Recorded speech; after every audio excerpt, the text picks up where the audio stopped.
Bienvenidos y bienvenidas a Central Informativa, el espacio donde las noticias toman voz en Radio UDLA CENAUD SC. Mi nombre es Óscar Catalán y el día de hoy me acompaña Elizabeth Ramírez y Luis González, en donde revisaremos los hechos más importantes de la semana. Esperemos que se encuentren muy bien. Hoy veremos distintas miradas para mantenerlos conectados con todo lo que ocurre en el país. Te invitamos a acompañarnos durante esta jornada porque aquí comienza Central Informativa. El pasado martes, el Instituto Nacional de Estadística, mejor conocido como INE, dio a conocer el porcentaje trimestral de cesantía a nivel país, subiendo a un 9,4%, un incremento del 0,5% en los últimos 12 meses, donde el desempleo femenino se elevó a un 10,5%. Es importante destacar que el INE presentó que esa subida del 0,5% es producto del alza de la fuerza del trabajo de un 1,3%, siendo así mayor que el de las personas ocupadas, que fue tan solo de un 0,8%. En palabras más simples, hay más personas que cumplieron 18 años que personas que encontraron trabajo. Las personas que se encuentran desocupadas también se elevó a un 6,9%, pero las personas que se encuentran cesantes y los que entraron a trabajar por primera vez, eso lo podemos hablar con Richard Ramírez, una persona cesante, para saber cómo se puede sobrevivir en esta condición de no tener empleo. Escuchemos a continuación. Bueno, sí.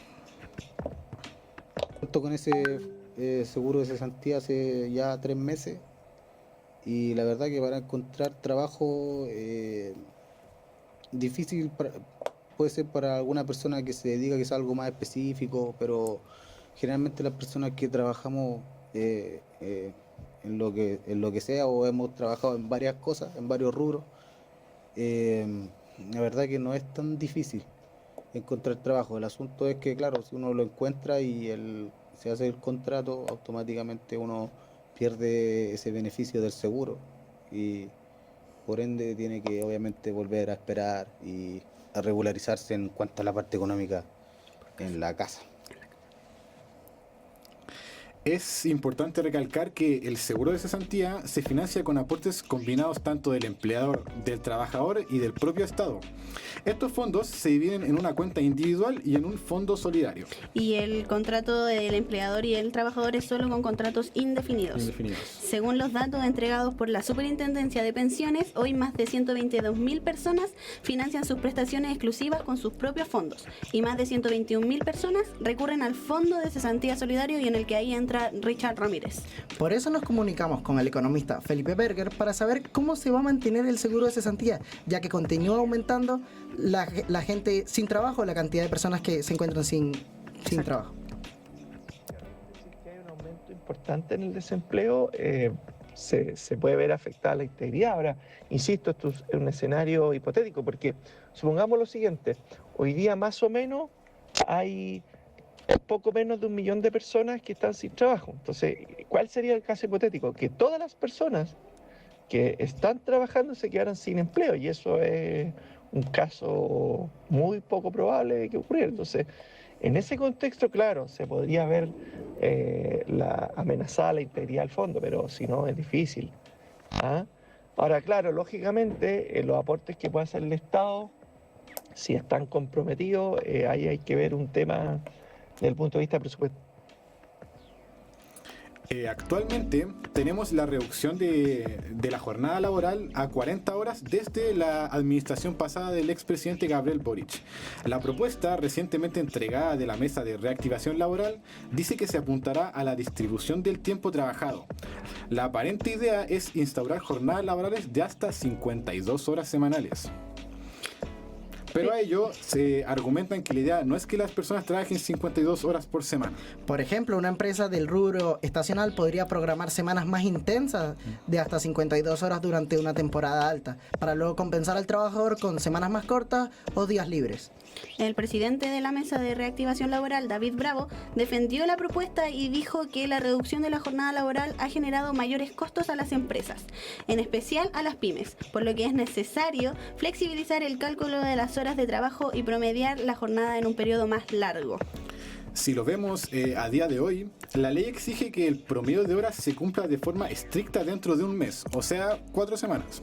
Lo que plantea la mesa de reactivación es extender ese plazo de cálculo a un año completo, lo que serían alrededor de 52 semanas. Creo que algo que hay que tener en cuenta es que lo mucho que se peleó a nivel país porque se llegaran a las 40 horas y que se reactive un programa de que tengamos 52 horas, aunque no sea toda la semana, ni sea un programa que sea definido, creo que ya habla por dónde va el rumbo de cómo... Mi opinión al respecto de este tema es que mientras se suma más cantidad de horas laborales, si bien dicen que se va a cortar días libres, van a tener otras semanas más libres, el sueldo es el mismo.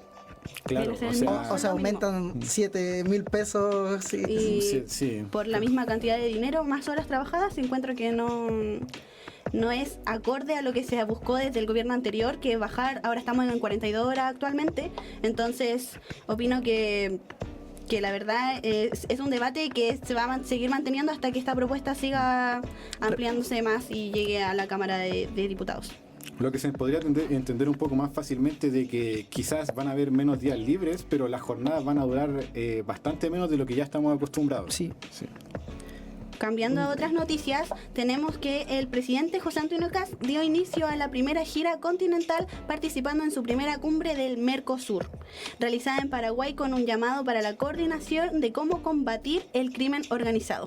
En la cumbre número 68 del Mercosur que tuvo sede en Paraguay, el presidente realizó su primera aparición junto a sus homólogos, donde centró su bloque en materias de seguridad, migración e integración regional. Así es, también se refirió a un denominado segundo terremoto que esta vez fue provocado o sigue siendo provocado por las organizaciones criminales y llamó a fortalecer la coordinación entre los países para así enfrentarla en conjunto. Escuchemos la visión de Rodrigo Fernández, cientista político, que nos comunicó esto sobre este siguiente tema. Su visión sobre el tema. Exactamente. Escuchémoslo a continuación. Principalmente la gira regional que hizo José Antonio Kast, el presidente, en los últimos días, tuvo por objetivo un poco fortalecer la integración regional, el intercambio comercial y la seguridad fronteriza entre los países. Visitó tanto Paraguay como Uruguay y tuvo reuniones clave con jefes de Estado y ministros europeos también, en lo que fue la cumbre del Mercosur 2026 en Paraguay. Podemos también demostrar que su visita a Paraguay firmó 3 acuerdos bilaterales con el presidente Santiago Peña sobre la economía y los combates a los crímenes transnacionales. Además, ambos gobiernos se comprometieron a ampliar las cooperaciones en áreas como educación, ciencia, cultura, turismo, deporte, con el objetivo de generar mayores oportunidades de desarrollo e integración para ambos países. También cabe recalcar que se discutió mucho sobre los impuestos, de cómo se manejan, de que no van a poder las empresas hacer doble tributación de impuestos tanto en Paraguay como en Chile, sino que se tienen que mantener en uno de los dos países.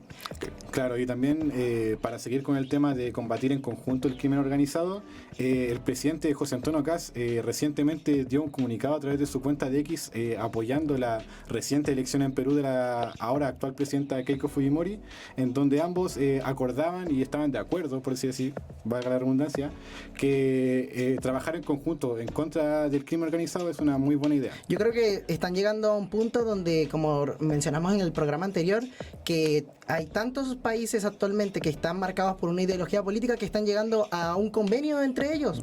Y en comparación con los años anteriores, el año anterior de Gabriel Boric, el gobierno anterior, las relaciones exteriores del país eran diferentes. Era demostrar que éramos un gobierno guiado por el feminismo, por la inclusión. Y ahora el gobierno actual está demostrando es combatir la delincuencia, combatir el crimen organizado, lo que cambia un poco la visión de Chile internacionalmente.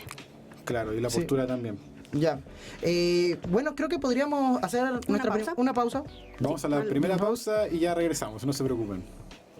En Universidad de las Américas, nuestra promesa es que cumplas tus sueños, entregándote educación de calidad para que puedas escribir tu propio futuro. Siempre acompañado por académicos cercanos y comprometidos con tu formación y con el desarrollo del país. Tu futuro comienza en UDLA, Universidad de las Américas, institución con acreditación avanzada por 5 años. adscrita a gratuidad. Más información acerca de carreras y gratuidad en admisión.utla.cl.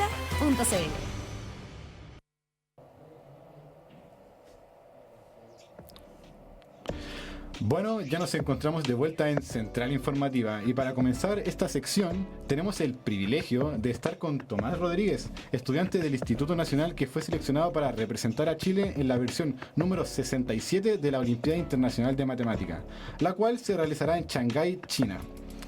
Pero bueno, luego de años de preparación y bastante dedicación, junto a Santiago Mundaca del Colegio IDOP de la Cisterna y Lucas Gutiérrez del Liceo Nacional de Maipú, y también con Carlos Velázquez, que tristemente no nos pudo acompañar esta vez, se enfrentará a los mejores jóvenes matemáticos del mundo, llevando consigo el desafío de representar al país en una de las competencias escolares más prestigiosas a nivel internacional.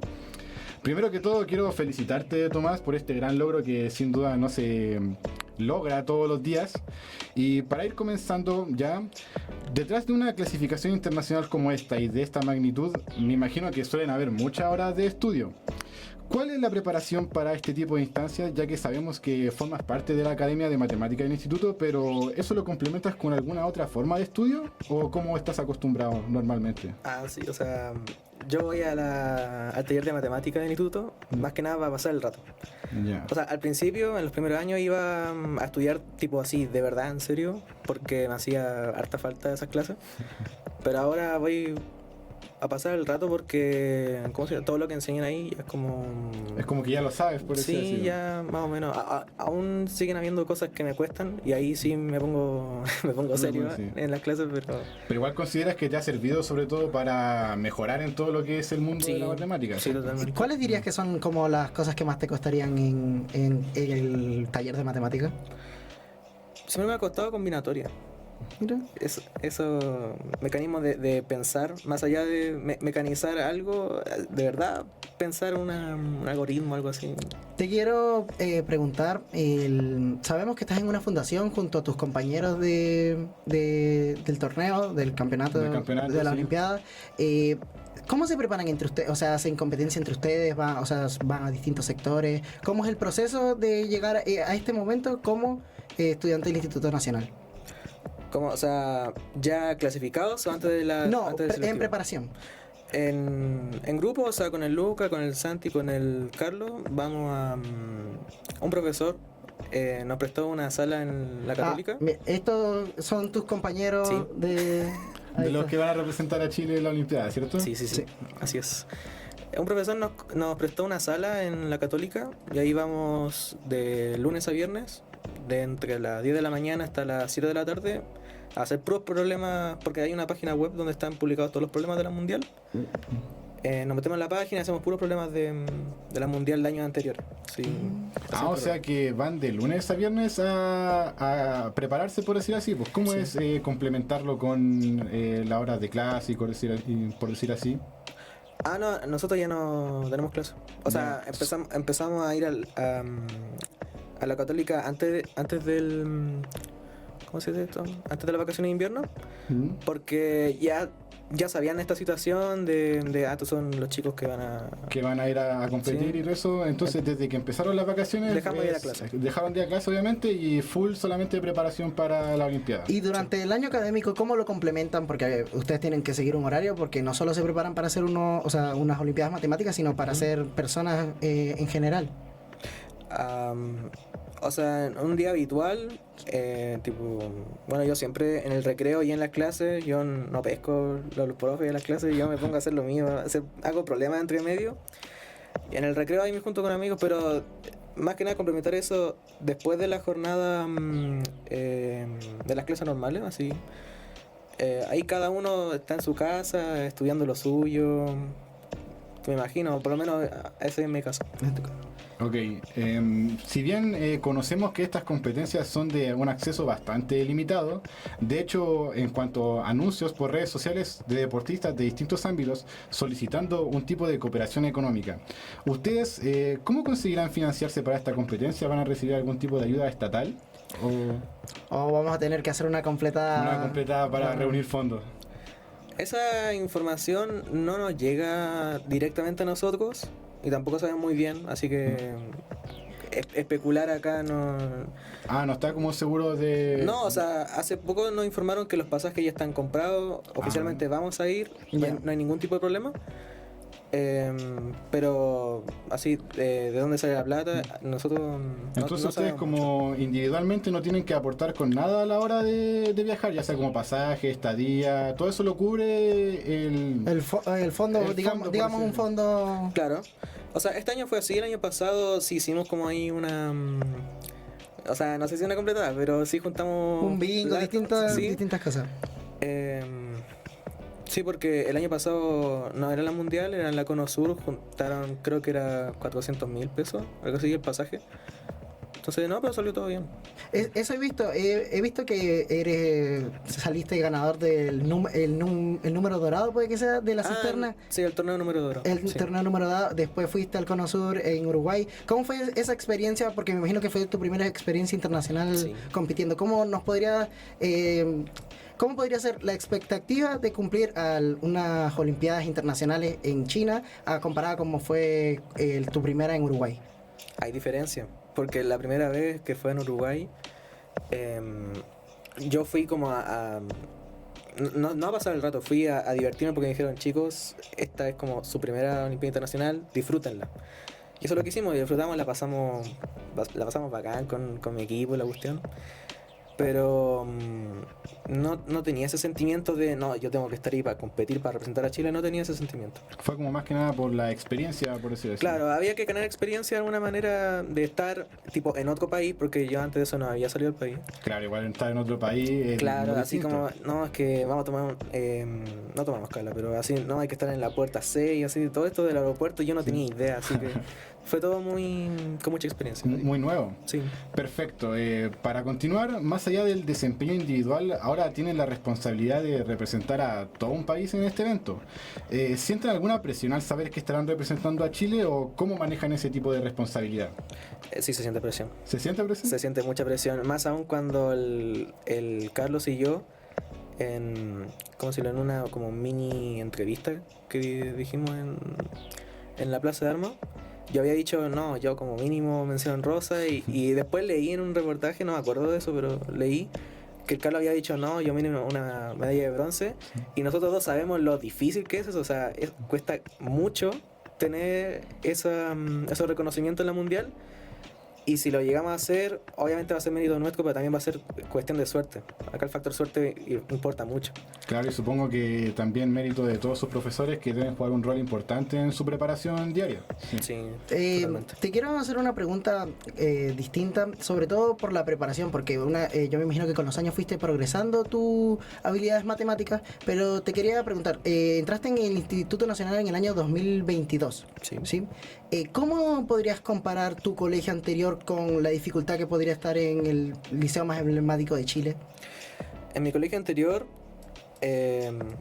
las pruebas, o sea, fáciles no eran, pero estudiar la clásica 2 días antes y uno podía hasta sacarse un 7. En el instituto no es tanto así. En el instituto, para sacarse un 7, bueno, va a depender de la materia obviamente, pero hay que estudiar como una semana antes mínimo. Por ejemplo, bueno, cada uno tiene su fuerte y su talón de Aquiles. Por ejemplo, el mío de biología, yo para la prueba de biología tengo que estudiar como 2 semanas antes porque si no, no me aseguro el azul. Sí. Ok, para cambiar un poco el rumbo de la entrevista, existe nuevamente un proyecto de ley que busca el regreso de la selección de alumnos para que ingresen a los colegios, lo que ha generado bastante debate, por decir así. Algunas personas que apoyan el regreso de la selección y sostienen que permitiría recuperar la excelencia académica y el prestigio histórico del establecimiento. ¿Tú crees que volver a seleccionar estudiantes ayudaría realmente a mejorar el rendimiento de la educación pública o existen otros factores que influirían más en la situación actual? Creo que totalmente ayudaría de manera positiva al rendimiento. O sea, todos los que estamos dentro del instituto sabemos que hay muchos estudiantes que están, o sea, va a sonar mal, pero es que están ahí para calentar el asiento. Okay. Si uno mira el instituto de los años 90, del año 2000, bueno, 2000 no, pero del año 90 uno ve que eran cabros secos. O sea, por algo era como de los liceos más prestigioso, importante de todo Chile y ahora está ¿Ha cambiado en ese sentido tu Sí, grupo de en notas? el ranking de la PAES creo que están como en el 300 y tanto, es penoso. Entonces igual ha habido una diferencia considerable. ¿Crees que la selección tiene que ser personal o tiene que ser con los mejores estudiantes de cada colegio a nivel notas, me referiría? No sé si tanto notas, yo diría que si el instituto propone una prueba de selección y si a uno le va bien, pero así, no así como, no sé si tan apenas, sino bien de verdad, yo creo que totalmente merecido estar en el instituto. Porque con esto de la tómbola, como que llegan chicos que no, Como que muchas veces podrían dejarle el puesto a otra persona sí, que de verdad no les importa, a veces como que esto de capear clases, así tipo que los recreos se esconden y no entran a las clases, llegan tarde y todas esas cosas. Es triste. Es triste, termina no valiendo la pena al fin y al cabo. Sí. Pero bueno, eso sería todo. Yo creo que un gusto tenerte acá, felicidades y mucha suerte para lo que viene, que te veremos, si no estoy mal, en el mes de julio. Empieza tu recorrido. La segunda semana de julio creo que ya... ¿Sabes que ya tienen que viajar? El próximo sábado viajo. Ya. ¿Cuánto estarán ahí? ¿Más o menos una semana? Es por lo que... Sí, estaremos como casi una semana en China. Ok. ¿No le han dicho si tendrán tiempo para recorrer o van a ir específicamente a...? Sí, recorreremos, creo que nos llevarán a Disney, una cuestión así. ¿A Disney también? Sí, no está confirmado, pero parece que sí. Ya, ok. Entonces ahí, bueno, que disfruten nomás de esto, que sin duda te lo mereces y mucha suerte en las Olimpiadas para dejar en un buen lugar a Chile, obviamente. Muchas gracias. Okay. Bueno, ahora nos vamos con otra pausa y ya regresamos con otra sección de Central Informativa. ¿Qué sabes de la Universidad de las Américas? Que está acreditada por 4 años. Pero lo que no sabes es cómo se aprende y practica. Cómo se reconoce tu esfuerzo, las oportunidades que se te abren y la flexibilidad para estudiar y trabajar. Ahora que ya lo sabes, compruébalo. Universidad de las Américas, acreditada. Las decisiones nos definen. El poder nos conecta. Bienvenidos a Política. Para volver a terreno nacional, la acusación constitucional contra el exministro de Hacienda, Nicolás Grau, finalmente fue desestimada por el Senado. Recordemos que esto se dio tras haber sido aprobada en primera instancia por la Cámara, con 77 votos a favor y 68 en contra y solo una abstención. Tenemos la visión, la voz de Camila Flores, que conversó sobre este tema en la Cámara, y escuchemos lo que ella comenta a continuación. Que esta acusación constitucional debe ser aprobada. Del análisis exhaustivo que he efectuado a los 4 capítulos que conforman la referida acusación, puedo señalar que me he formado la convicción de que esta acusación constitucional debe ser aprobada, aun cuando ser consecuente con las ideas y con las convicciones muchas veces tenga consecuencias personales para cada uno de nosotros, pero hay que estar disponible a asumirlas. En efecto, en dicho apartado se sostiene que el señor Grau habría infringido el artículo 8º de la Constitución, que exige probidad, publicidad y transparencia en el ejercicio de la función pública. Para comprender un poco mejor cómo fue todo este proceso, la votación en la Cámara Alta constó de 4 capítulos, en donde el primero tuvo la máxima cantidad de votos a favor con 16, 25 en contra y tan solo 4 abstenciones.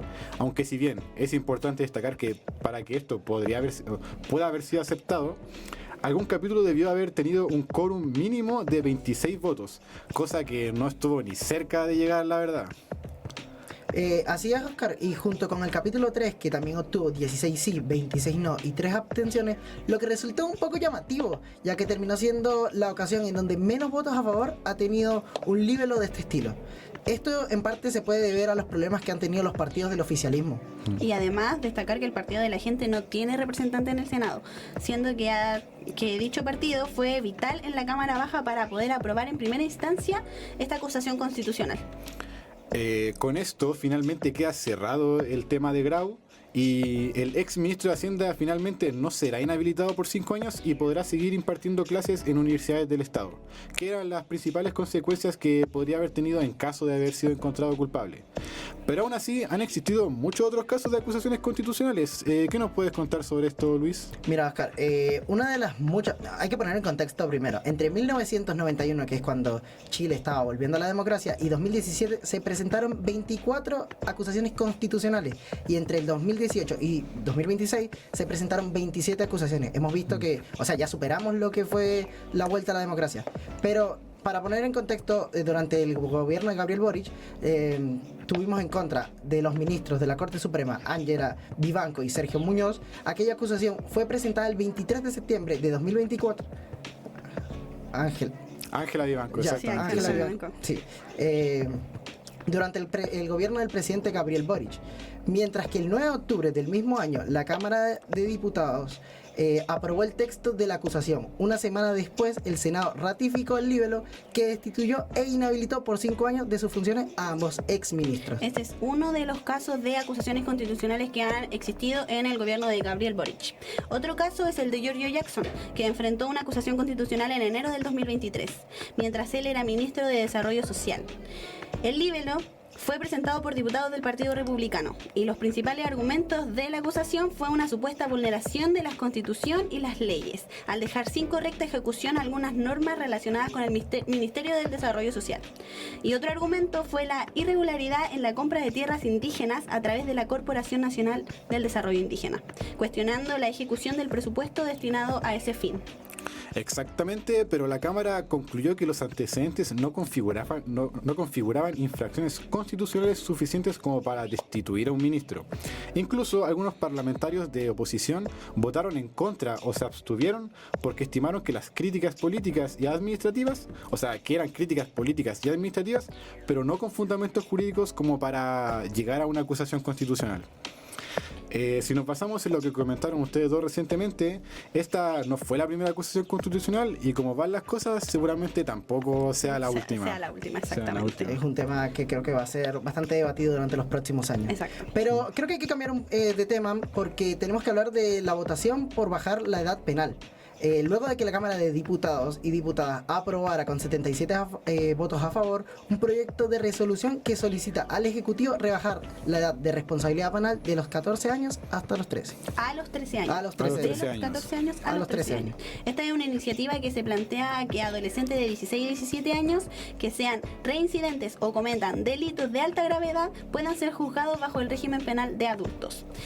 ¿Sobre qué implicación tendría esto en los menores? Se refiere Joaquín Moraga, asistente social.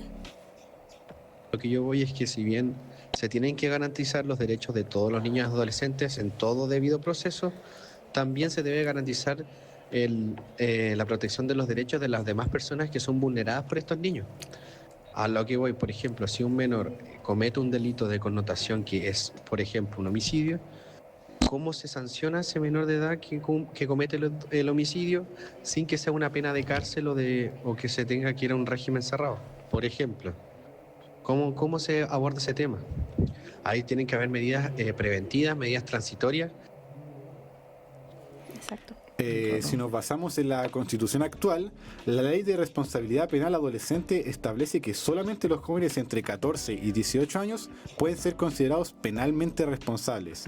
Sin embargo, Fernando Rabat, el actual ministro de Justicia, también habló de no bajar la edad, sino de endurecer las reglas, que son cosas bastante diferentes, refiriéndose a que en delitos graves un adolescente de 16 o 17 años podrá ser juzgado con el mismo sistema penal adulto que como si fuera mayor de edad o como se jugaría a cualquier otra persona es que adulta. Puede ser, sobre todo en casos de violencia extrema o asesinatos, como mencionas. Asesinatos, secuestro. Que 10 años no es que digamos que es poco tiempo, pero capaz se puede encontrar un poco injusto para la familia que capaz se ve afectada por estos hechos. Claro, si bien 10 años no son poco tiempo, muchas veces como que resulta un tanto corto para la gravedad del delito que cometió. Las víctimas que están enfrentándose a lo que realizó el adolescente. Además, los antecedentes, por decir así, se acumularían o se juntarían como todos para así aumentar la condena dependiendo del caso y el tipo de delito que haya cometido justamente. Claro. A esto se refirió Silvio Cuneo, el abogado penalista, que nos puede hablar más sobre este tema. Al día de hoy, los menores de edad que tienen imputabilidad penal, es decir, de los 14 a los 18, tienen un régimen especial con penas máximas privativas de libertad de 10 años. Seguramente habría que bajar la imputabilidad penal a los 12 años, por ejemplo, que es algo que nadie recomienda, ningún especialista. Habría que hacer escalonados en el sistema, por ejemplo, de 12 a 14 un régimen especial, de 14 a 16 otro y 16 a 18 otro. Pero es un tema que se habría que discutir. Las sanciones contemplan medidas socioeducativas como la libertad asistida o servicios comunitarios, mientras que en los delitos más graves pueden cumplir condenas en centros especiales del Servicio Nacional de Reinserción Social Juvenil, separados completamente del sistema penitenciario para los adultos. Este debate de esta ley se cobró aún más fuerza tras un hecho que conmocionó a todo el país. Así es, como dijiste, estamos hablando del niño argentino de 12 años que falleció durante una violenta encerrona ocurrida en la comuna de San Bernardo. La víctima viajaba junto a su padre y su tía cuando fueron interceptados por una banda de delincuentes. Mientras los adultos lograron bajar del vehículo, el menor quedó atrapado con el cinturón de seguridad y fue arrastrado por varios kilómetros, perdiendo la vida en el lugar. La investigación determinó que entre los involucrados había al menos 2 adolescentes de 17 años, quienes integraban una banda que esa misma noche había cometido otros delitos. Y justamente frente a esta discusión que hoy divide las opiniones en el país, salimos a la calle a conocer la postura de la ciudadanía para ver qué pensaban, si estaban de acuerdo, si estaban en contra, justamente para realizar una encuesta. Sí, veamos qué nos puede decir la siguiente encuesta. No estoy de acuerdo con eso, porque principalmente los niños, los adolescentes desde los 14 años aún les falta desarrollo. Están en una etapa muy crucial en su vida donde están descubriendo quiénes son y qué es lo que quieren, y lamentablemente en esta sociedad todo se basa en la economía, lo que hace que los niños, los adolescentes no estén tan protegidos y intenten buscar como otras alternativas para conseguir sus carencias. Yo creo que solo tenemos que remontarnos a las teorías sociales, porque nosotros, por ejemplo, psicológicamente a esa edad no tenemos formado un criterio. Y todas las acciones que pueda tener un niño, ya sea porque yo creo que está directamente enfocado hacia la delincuencia, obviamente que si no ha habido un hogar en contexto como de cuidado, claro que los niños a esa edad van a estar expuestos, y sobre todo en el sistema imperante, el sistema capitalista, donde es neoliberal, donde el ser humano nunca se está viendo, y solo nos están instruyendo para ser un ente generador y que ojalá pueda generar para este sistema, y solamente se ve lo económico. Mira, la verdad yo no estoy de acuerdo con que se baje la edad para poder penalizar a estos menores que cometen delitos, porque siento que si se baja la edad se van a seguir bajando, para la redundancia, los mismos jóvenes van a ser más jóvenes cada vez para delinquir. Entonces no creo que el cambio de edad para atajar esta situación sea que se le peguen siendo cada vez más jóvenes. Por supuesto que sí. Esa gente se esfuerza para tener sus cosas, su auto, su casa, su dinero para comprar sus cosas, y después que le roben el auto, no, nada que ver, nada que ver. Eso es todo, señores. Yo creo... hay distintos puntos de vista, pero me quedo con algo que dice el último entrevistado, porque se refiere a lo material, y en este caso no fue lo material lo que se perdió, fue la vida de un niño. Que es algo mucho más importante. Mucho más importante, pero creo que es un tema bastante discutido, pero que no va a tener resolución, yo creo que en los próximos meses. Pero creo que es el momento. Yo quiero opinar al respecto también. Tú también sí. Opinar al respecto.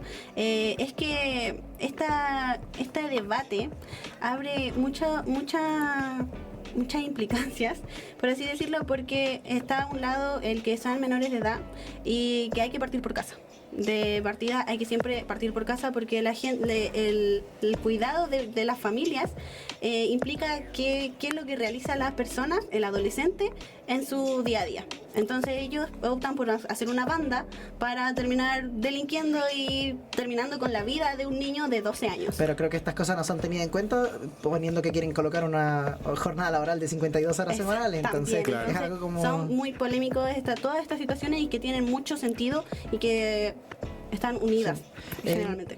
Igual, algo que mencionaban también los entrevistados es que muchas veces se va a basar en como la educación que ha tenido el niño o en el cuidado que ha tenido, básicamente. Si es que muchas veces los padres no se han preocupado, o ni siquiera han tenido padres y no han contado con la presencia de un adulto mayor que los guíe, por decir así, muchas veces estos son como los rumbos que pueden tomar, o los más fáciles, por decir así.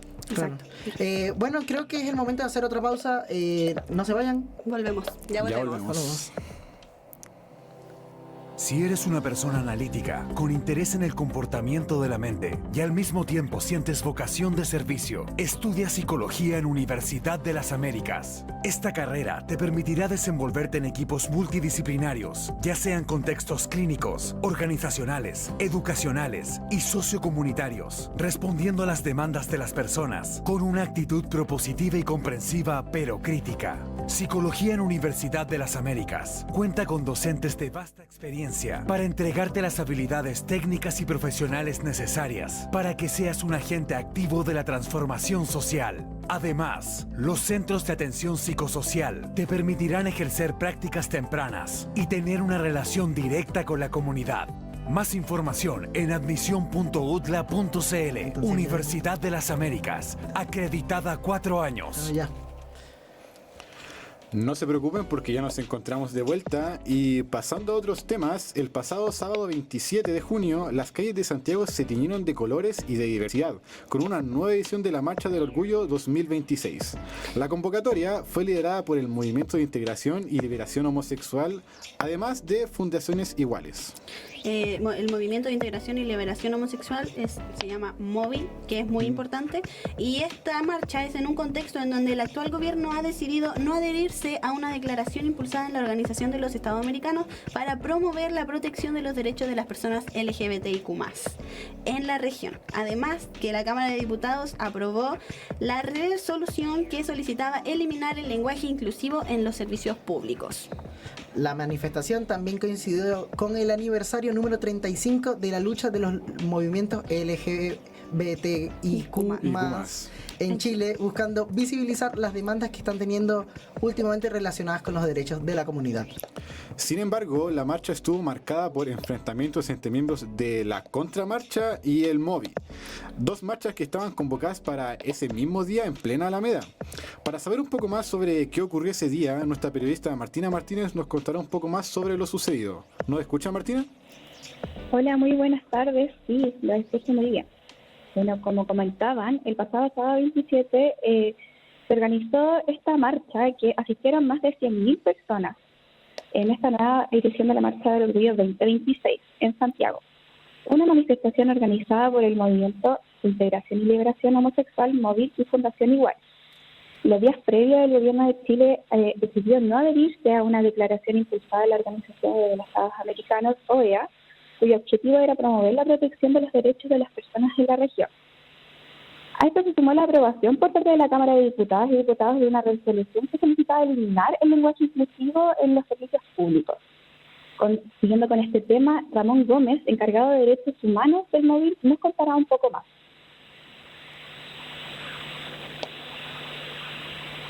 Estamos teniendo problemas. Pero podemos ver, o sea, 100.000 personas estuvieron en la marcha presente.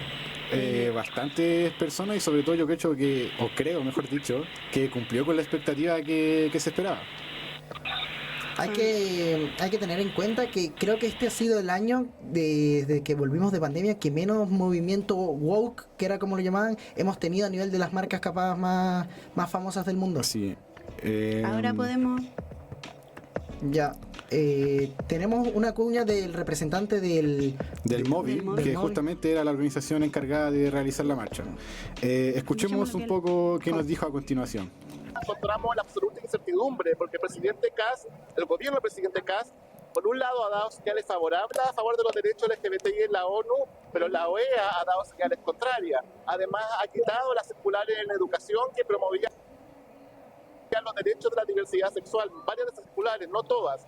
Entonces nos encontramos en una posición de bastante incertidumbre. No sabemos exactamente hasta dónde va a llevar el Ejecutivo. Y una de las demandas claras es exigirle que exija una postura clara y pública respecto a cuál va a ser su bajada con los derechos LGBT.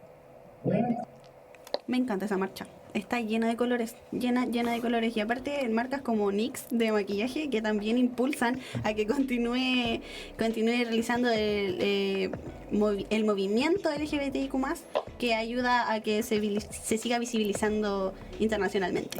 Esto se asemeja un poco a lo que estábamos hablando hace unos momentos. Tenemos imágenes de apoyo de cómo fue la realización de esta marcha. Cómo fue el día de la marcha ahí en la Alameda.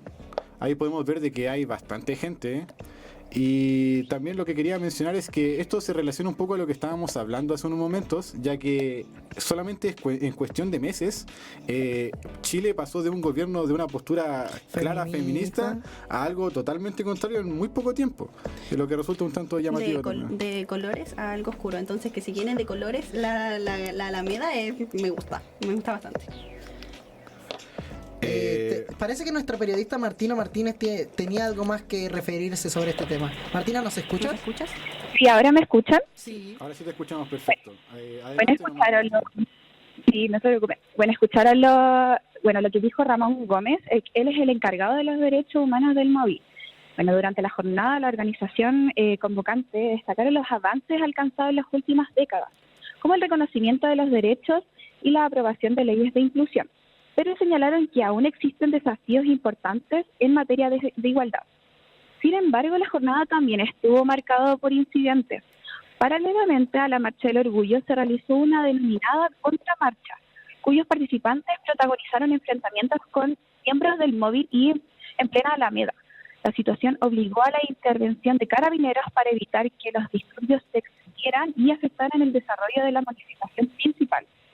Pese a estos hechos, la Marcha del Orgullo finalizó con un llamado de la organización convocante a continuar promoviendo el respeto por la diversidad, avanzar en políticas públicas que garanticen la igualdad de derechos.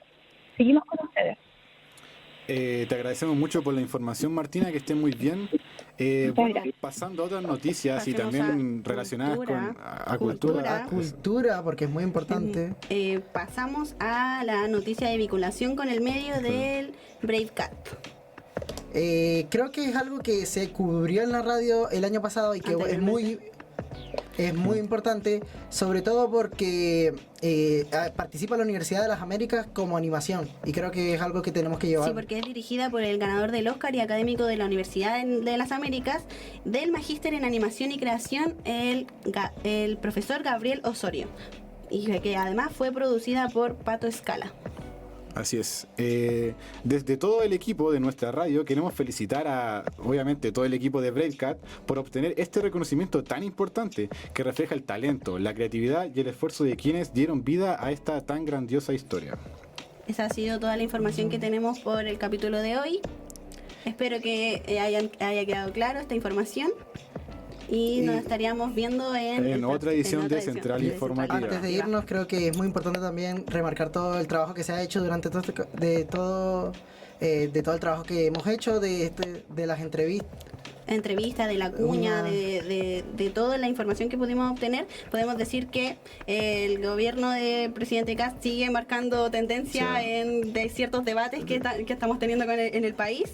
Por lo que tienen que seguir pendientes al programa para mantenerse informados con todas las noticias que van a seguir apareciendo durante este tiempo. Pero ya el próximo semestre, porque se acaba nuestra gran temporada en la universidad. Sí, vamos de vacaciones. Agradecer a todos los participantes, al profe Alexis y a toda la producción que estuvo con nosotros, todos los periodistas que estuvieron detrás de cámaras, que pudieron ayudarnos con toda esta información, porque somos 10 personas que estamos detrás de toda esta central informativa. Sin más nada que decir, me gustaría despedirlo. Nos despedimos y hasta la próxima. Que estén muy bien. Y eso sería todo por el capítulo de hoy en Central Informativa.